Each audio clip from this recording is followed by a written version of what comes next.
ये नागपुर का शहर है ये, और ये बामसेप का 40वां राष्ट्रीय अधिवेशन और भारत मुक्ति मोर्चा का 13वां राष्ट्रीय अधिवेशन जहाँ हो रहा है। ये आपको मैं दिखा रहा हूँ, ये प्रवेश द्वार है। और आज 25 दिसंबर 2023 का आज ये दिन है।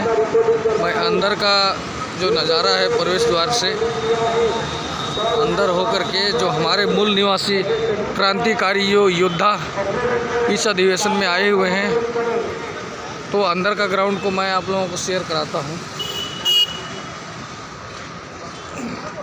ये देखिए प्रवेश द्वार में एंट्री करते हुए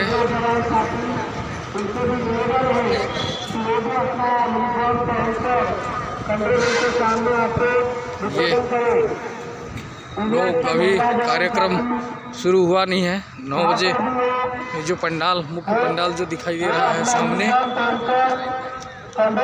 उसमें अभी 9 बजे कार्यक्रम शुरू होगा। तो ये इधर ये जितने जो लगे हुए हैं, ये अपना मूल निवासी जो ट्रस्ट है, बुक स्टॉल है, सब लगा हुआ है लाइन से। ये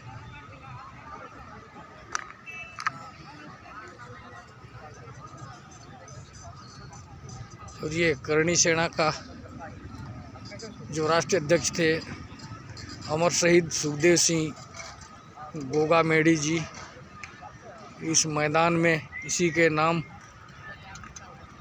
का, इनका शहीद होने के बाद इस कार्यक्रम को इसका नाम दिया गया है।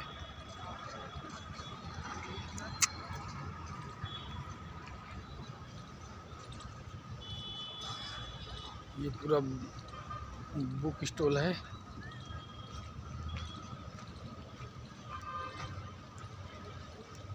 यह है मूल निवासियों का ये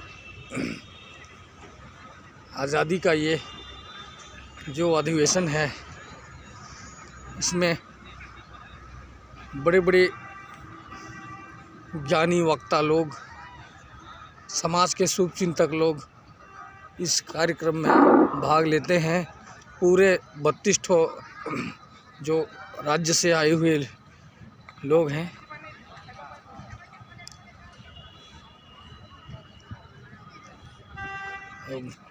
हमारा जो टीम है, हम लोग छत्तीसगढ़ से हैं। ये पूरे मैदान में अभी लोग घूम रहे हैं।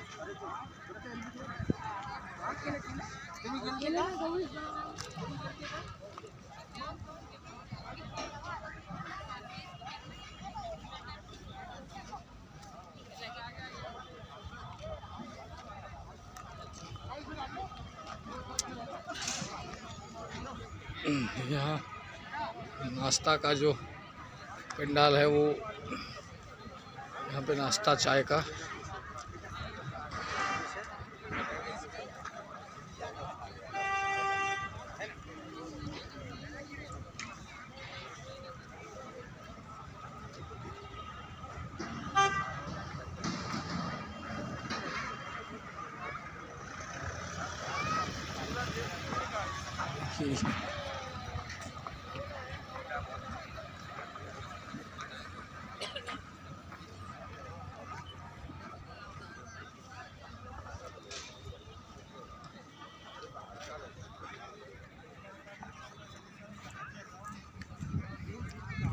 इधर रात को रुकने के लिए, ठहरने के लिए ये सारा पंडाल राज्य वाइज ये बनाया गया है। और ये मुख्य पंडाल है।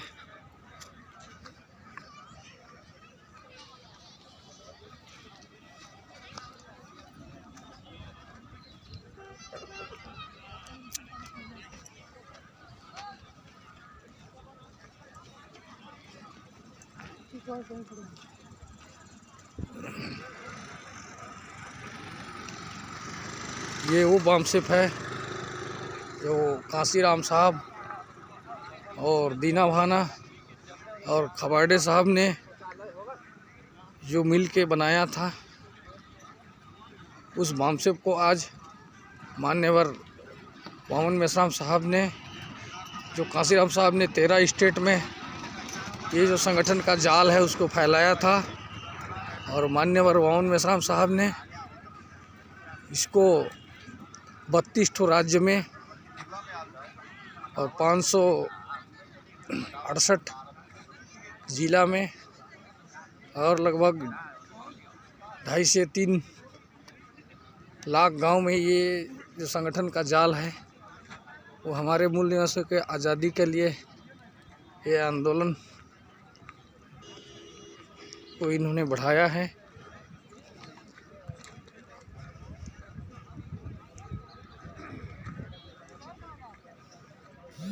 यह मूल निवासियों की जो ताकत, यहाँ लोग अपने पैसे से 5 दिन का जो खर्च है स्वयं उठाते हैं और अलग अलग राज्यों से जो आते हैं। आज भारत के अंदर अगर कोई संगठन है तो ये बामसेप ही है, ताकि ये मूल निवासियों की आज़ादी के लिए ये लड़ाई लड़ रहे हैं।